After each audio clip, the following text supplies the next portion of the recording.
Mayra, você acredita no juízo final? No juízo final estabelecido, não. O juízo final nós passamos todos os dias, né? Nós somos julgados pelos nossos atos todos os dias. E não é por Deus, é pelos nossos próprios atos. Nós somos julgados pelas consequências do que nós produzimos, né? Eu queria muito acreditar só no juízo final que iria me aguardar após o desencarne, aquele que eu iria esperar Jesus voltar. Jesus volta todo dia à Terra. Jesus nunca saiu daqui. Ele é governador deste planeta e está aqui sempre ao nosso apoio.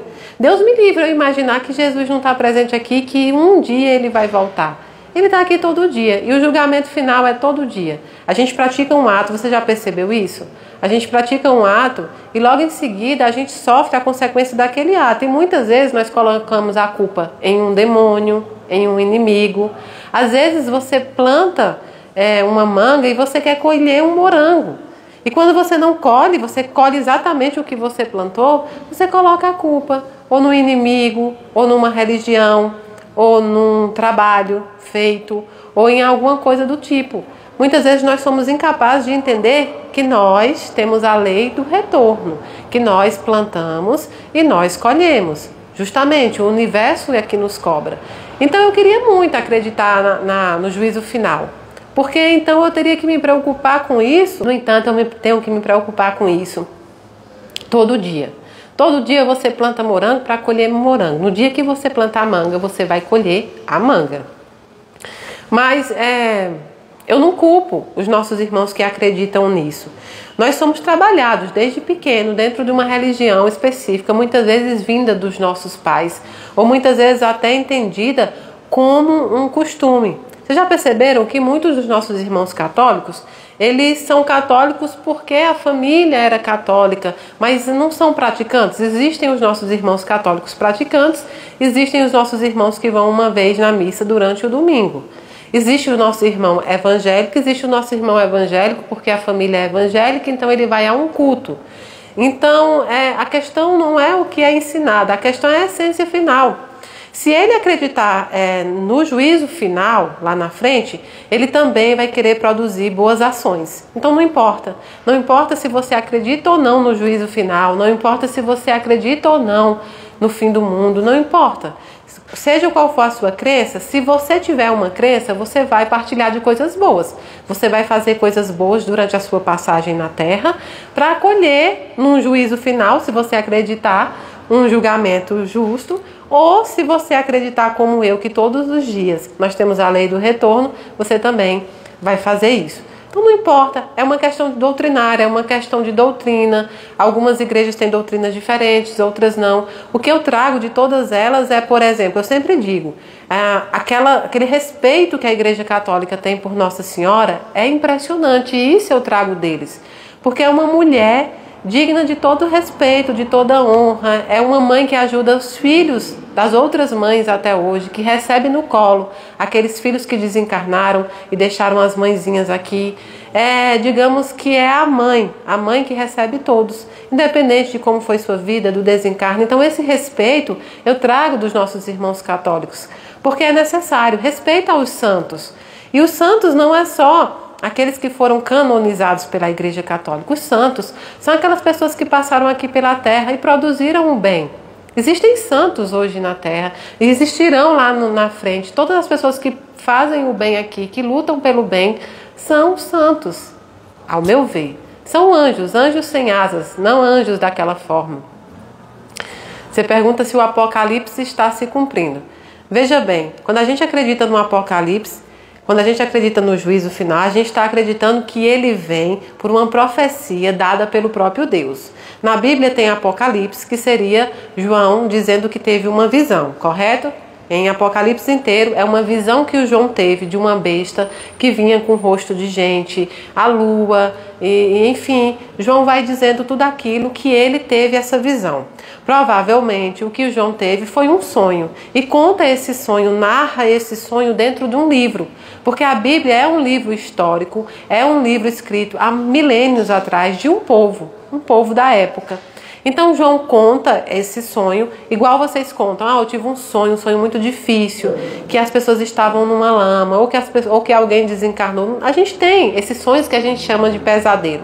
Então João provavelmente teve esse pesadelo e contou para alguém que escreveu Apocalipse. E aí, quando a gente não quer mergulhar no conhecimento, a gente começa a inventar umas fantasias. E daí nasce a doutrina de que Apocalipse seria a profecia para o futuro.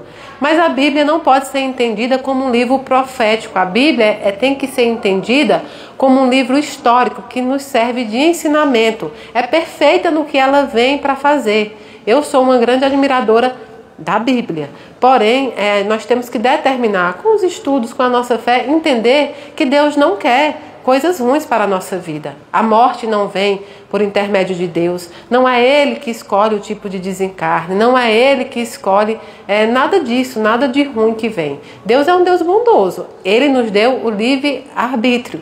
Ele nos deu a independência dele. E nós produzimos isso.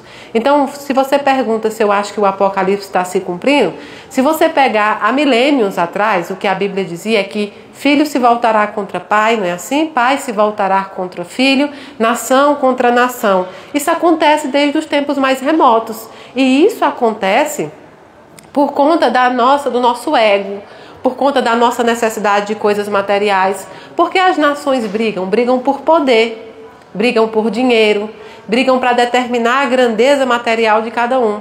Por que filho se volta contra pai e pai contra filho? Porque nós somos capazes de entender que nós temos momentos e que nós temos problemas a serem resolvidos nesta encarnação com aqueles que estão ao nosso lado, com aqueles que partilham a nossa vida. E aí nessa nossa incapacidade, nessa nossa falta de vontade de resolver, nós preferimos colocar a culpa em Deus, a culpa em algo muito maior, porque aí ninguém leva essa culpa, ninguém assume a sua responsabilidade. Então eu não acredito que o Apocalipse está acontecendo. Eu acredito que nós temos todas as chances, todos os instrumentos de mudar a nossa vida e a vida da sociedade, e que tem mudado muito. É porque a gente só para ver as coisas ruins, porque a manchete que vende é a manchete de dor e de sofrimento. Isso vende muito. Isso vende mais do que amor, isso vende mais do que felicidade, isso vende mais do que qualquer outra coisa. Ódio, raiva, guerra, doença, tudo isso vende na mídia muito mais. Então a gente é incapaz de ver as coisas boas que estão acontecendo também nesse momento. Nesse momento ocorrem coisas muito, muito boas. Dentro das religiões, fora dela, dentro do Brasil, no mundo inteiro. A gente ainda não tem os olhos de ver isso, né? Mas eu não acredito que o Apocalipse está se cumprindo, não. Eu acho que esse Apocalipse que nós vivemos todos os dias é criado por nós mesmos, e aí a gente é incapaz de perceber isso. Se a gente tivesse essa capacidade, tudo isso iria acabar.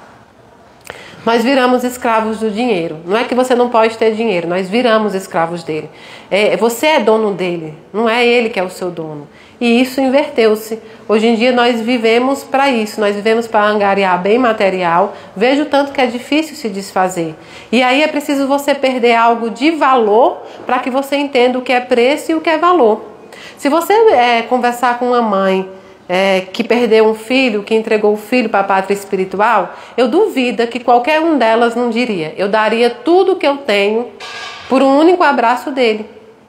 Qualquer uma, sem exceção, daria tudo o que tem de material. Qualquer uma, sem exceção, diria: olha, se eu pudesse voltar ao tempo e não ter nada, mas ter ele, eu preferia ele. Por quê? Porque aí você aprende o que é valor e aprende que o resto só tem preço. E aí é onde entra a doutrina consoladora, o Espiritismo, para te mostrar que esse amor não acaba e que esse vínculo não se desfaz. Eu tenho absoluta certeza que quando nós estivermos preparados, há um portal que vai se abrir, e aí não vai ser só a Mayra, por uma questão de resgate, que vai ver os desencarnados. Acho que todo mundo vai poder ver todo mundo.